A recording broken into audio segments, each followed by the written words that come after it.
ଆରେ guys guys କଥା କ'ଣ କି ମୁଣ୍ଡରେ ମୋର ପ୍ରବଳ ଉକୁଣି ସେଇପାଇଁ ଏହାକୁ କହିନି ଭାଇ ଟିକେ ଆସିକି ମୋ ମୁଣ୍ଡରୁ ଟିକେ ଉକୁଣି ବାଛିଲୁ ଇଏ ମୋ କାଛ ତା ମୁଣ୍ଡ ଛାଡ଼ି ଦେଇକି ମୋ କିସ ଆଉ କହିମି ଦେଖୁଛ ତ କେଉଁଠୁ ଉକୁଣି ବାଛୁଛି ଏଇ ବାଳ କାଠିକିଆ ବାଳ ଆସିକି ମୁଣ୍ଡରୁ ଉକୁଣି ବାଛ ବାଳ ଦିନ ଦ୍ୱିପହରର ଖରାବେଳଟାରେ ତୁ ଆସିକି ଏଠି ମୋ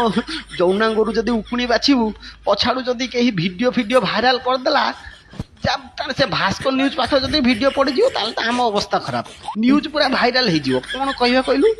ଖରାବେଳ ଟାଇମ୍ର ଯୌନ ସମ୍ପର୍କ କରୁଥିବା ସମୟରେ ଭିଡ଼ିଓ ଭାଇରାଲ ହେଲା ଦୁଇଟା ମାଙ୍କଡ଼ଙ୍କର କାହିଁକି ସେମାନେ ଗଛ ଛାଡ଼ି ଦେଇ ଆସିକି ତଳେ କରୁଥିଲେ ଯୌନ ସମ୍ପର୍କ ସେ ଏକାକାର ହେଇଯିବ ବାଳ ସେଇ ପାଇଁ କଥା ମାନେ ଏବେ କେବଳ ମୁଣ୍ଡରୁ ଉକୁଣି ବାଛ ଆଉ ସେ କାମ ସନ୍ଧ୍ୟାବେଳେ ହେଲେ ମାନେ କେହି ଯେତେବେଳେ ନଥିବ ଅନ୍ଧାରିଆ ଜାଗାର ସେସବୁ କାମ କରିବା ହେଲା।